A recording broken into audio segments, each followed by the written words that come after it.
Okay, welcome to the last section of this unit. We are going to look at the culture of the Great Depression, more the opposition to the New Deal at this point in time.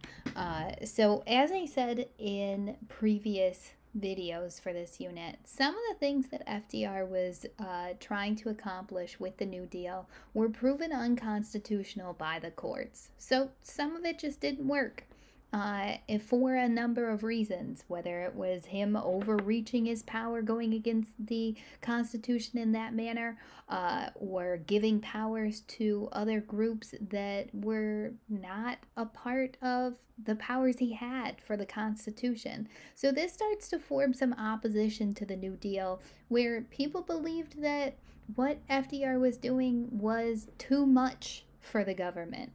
It was power that was not awarded in the Constitution and therefore should not be done. So let's look at one such case where FDR did take it a step too far. We call this the court packing plan, but its original name was the Judicial Procedures Reform Bill of 1937. Now, to give you some context, in the Constitution, there isn't much guidance on what the Supreme Court is supposed to look like. It doesn't say how many justices. It doesn't even really outline the power of the Supreme Court. We've learned that over time. 9 justices were selected by Congress to create an odd number, hopefully a court that would be able to make decisions. Not too small, not too big, but a good number. The idea that the court's power was to take care of the constitutionality of laws came over time. Remember, judicial review comes from Marbury versus Madison, not the Constitution. So when FDR starts passing New Deal programs that were declared unconstitutional, which was slowing down the process of the New Deal, he says, okay, then I'll take care of the court. And he comes up with this court packing plan. One part of the plan was to take the number of justices from 9 to 15. And what this was supposed to do was to stop the courts from declaring things like the National Industries Recovery Act and the Agricultural Adjustment Act unconstitutional. At the time, they had declared the National Industry Industrial Act, the Agricultural Adjustment Act unconstitutional. The Wagner Act and Social Security Acts were pending. And FDR says these are things that are going to help the United States. He was worried that the court, which was very divided, was going to strike down these new acts. So in a means to make the court more efficient and to make sure that his legislation would pass and not be declared unconstitutional, he says, all right, I'm going to reform the court. First, we're going to have 15 justices so that I can pick more that are on my side, and that'll make the courts move faster. He also added that there was going to be a retirement age to get rid of the older justices that were the ones declaring his acts unconstitutional. So he comes up with this plan and proposes it, and it is extremely controversial. People are saying that is a step way too far. Look at these political cartoons. The first one, we want a ventriloquist act in the Supreme Court. FDR being the controller of the packed court, forcing them to all say yes.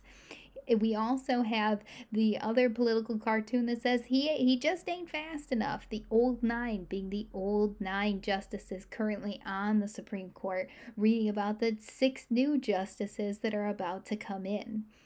This plan overall never gets approved by Congress, but it was enough that had 2 consequences. One, FDR is going to lose some significant political support in the process. And 2, the courts are going to back down and they're going to not push back against the Wagner Act and the Social Security Act. So while it had its intended consequence to get the courts moving, it also lost FDR a lot of political support. People thinking that he just was overreaching in controlling the judicial branch in this way. We got to go over a couple people who were really in opposition to FDR. FDR was reelected in 1936 with a landslide, okay? So he's going into his second term. But now we've been in with FDR for this will be his second term now, and some people are going to say it's not moving fast enough. The New Deal isn't doing enough. That's where we cue in Father Charles E. Coughlin. He's going to be a radio personality that had began by broadcasting on religious topics on the radio. He's going to start up this group of people that say that the New Deal is not radical enough. That there needs to be more done. That the past 4 years that FDR has been in office, we haven't seen the needle move as he had promised. But ultimately, while Coughlin puts out a good idea to the people to take hold of, he stops being taken seriously when he begins to blame the Great Depression on an international conspiracy of Jewish bankers. So once he places blame on the Jewish bankers for the whole Great Depression, people don't take him as seriously. But this just represents that the idea is out there, that some people believed that the New Deal wasn't radical enough, that the government needed to be more progressive. Another big opposition to FDR that could have challenged FDR's place in the election of 1936 is Huey Long of Louisiana. Huey Long was a senator that had launched his campaign on the slogan of "Share the Wealth." A little communist, but okay. He comes up with this idea that was inspiring Americans to believe that every man was a king. The way that we were going to share the wealth and make every man a king was to tax 100% of personal fortunes over $1 million. So his goal was to really go after the wealthy. And what he wanted to do with that money was create a pension for the elderly. That sounds a heck of a lot like Social Security to me. And he wanted to make sure that the poor were receiving aid in the form of a state, which meant land, because ultimately people need a place to call home. Now, Huey Long is going to get the most traction against FDR, but ultimately he is assassinated before he could place his bid for the presidency in 1936. Other opposition that we see to the New Deal is going to come from conservative Democrats and conservative Republicans. So people on both sides that want to go back to a more traditional government respective to their political parties. These groups of conservative Democrats and Republicans are going to think that FDR is abusing his power, especially after the court packing scandal. They're going to oppose the New Deal because it gives the government too much power. Remember, this nation was formed on the idea that we would have a federal government, but not a federal government that abused power or became too big. This group is going to gain power in Congress and end the reform spirit of the New Deal. So he has opposition in both his own party of the Democrats and of the opposing party, the Republicans. FDR creates his own enemy when he introduces high taxes on the wealthy to finance the New Deal. I mean, the money had to come from somewhere, right? The rabbit couldn't just create itself, so he had to pull money from the people who had money, which was the wealthy. And this gains him opposition from the upper classes who wanted to hold on to their money. FDR declared that the New Deal would step on the toes of a few, but do well for the many. So he was okay with making an enemy out of the wealthy class. But sometimes he's going to have to depend on them as well. So this just goes to prove that FDR was not perfect. in his approach to the New Deal. FDR did overreach his power at some points, and there were groups that opposed his approach to fixing the Great Depression, saying that he was taking on too much power. Look at that political cartoon.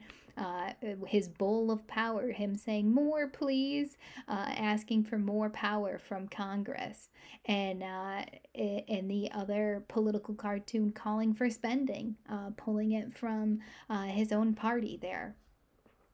This one rabbit that never failed me, spending, old reliable, indicating that government spending was going to be the only way that we got out of this Great Depression. So there's both sides to the coin here. We have to talk about the negative while we talk about the positive. But ultimately, when we evaluate the New Deal, we're going to find that it wasn't as great as we may have thought. The New Deal is going to create jobs. It will end bank runs and the bank closures at high rates, and it will provide protections for people that are going to be supplied from the government for the future. Some of the social welfare programs would remain through the 1900s and even until the 2000s. Look at today. We still have Social Security. We still have the Securities and Exchange Commission, the Federal Deposit Commission there, the FDIC. So when we look at the success in that realm, we can say that the New Deal was successful. But we have the critics who say that FDR abused his power, and that abuse of power sets a trend for future presidents to overreach and kind of pull power that does not come from the Great Depression. But ultimately, when we look at the numbers, unemployment rates are not going to return to previous numbers before the Great Depression until after we enter World War II. So the real event that pulls us out of the Great Depression will be the wartime spending that comes later on. That will get us to our pre-Depression numbers in 1943, which is a long time to be in a Great Depression. But when we look at what was happening in Europe, fascist governments are going to be on the rise. And Roosevelt successfully steers America along a very safe path when spirit in the government, spirit in the economy was at an all-time low. If there was ever a time where the United States could have had a dictator, it was during the Great Depression. And while some people may compare FDR to a dictator, we did not have the results that Europe will have. And that's where we'll pick up in the next unit. Don't forget about your homework tonight, and any questions, let me know.